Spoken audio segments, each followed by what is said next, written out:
আসসালামু আলাইকুম ভিউয়ার্স, সবাইকে জানাই আমার ইউটিউব চ্যানেলের পক্ষ থেকে আন্তরিক শুভেচ্ছা। আশা করি সবাই ভালো আছেন এবং সুস্থ আছেন।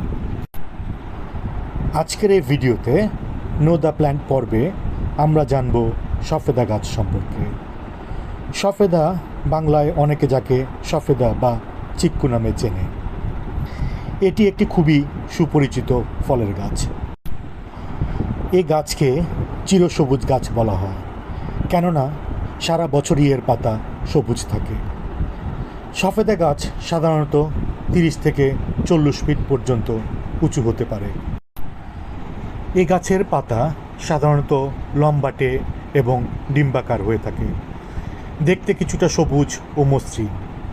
গাছের কাণ্ড বেশ শক্ত এবং বাদামি রঙের হয়ে থাকে। এই গাছে ছোট ছোট সাদা রঙের ফুল ফুটে, আর সেখান থেকেই জন্ম নেয় ফল। ফলটি প্রথমে সবুজ থাকে এবং ধীরে ধীরে বাদামি রং ধারণ করে। পাকা সফেদা গোল বা ডিম্বাকার হয় এবং ভেতরে নরম মিষ্টি ও রসালো।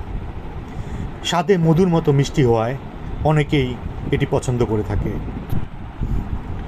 সফেদা ভিটামিন এ, সি, ক্যালসিয়াম ও ফাইবার সমৃদ্ধ। এটি হজমে সাহায্য করে, শরীরে শক্তি যোগায় এবং রোগ প্রতিরোধ ক্ষমতা বাড়ায়। সফেদা গাছ গরম এবং আর্দ্র আবহাওয়ায় খুব ভালো জন্মে। ছাদ বাগানে, টব বা ড্রামে সহজেই চাষ করা যায়, তবে নিয়মিত রোদ, পানি ও জৈব সার প্রয়োজন।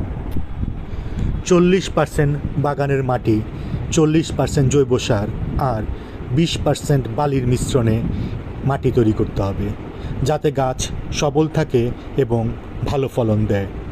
টবের নিচে ছোট পাথর বা ইটের টুকরা দিতে হবে, যাতে অতিরিক্ত পানি বের হয়ে যেতে পারে।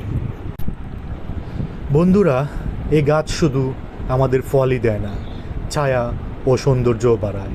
তাই যদি জায়গা থাকে, একটুখানি ধৈর্য নিয়ে সফেদা গাছ লাগিয়ে দেখতে পারেন। আজ এ পর্যন্তই বন্ধুরা। আশা করি ভিডিওটি আপনাদের ভালো লেগেছে। এই ভিডিওটি যদি ভালো লেগে থাকে তাহলে প্লিজ লাইক, শেয়ার আর কমেন্টস করতে ভুলবেন না। বন্ধুরা, আমার এই চ্যানেলে ছাদ বাগান সম্পর্কে অনেকগুলো ভিডিও আপলোড করা আছে। যদি কেউ ভিডিওগুলো দেখতে চান তাহলে প্লিজ সাবস্ক্রাইব করে দেখে নিতে পারেন। আশা করি ভিডিওগুলো আপনাদের ভালো লাগবে। অনেক অনেক ধন্যবাদ বন্ধুরা আমাদের পাশে থাকার জন্য। সবাই ভালো থাকবেন, সুস্থ থাকবেন।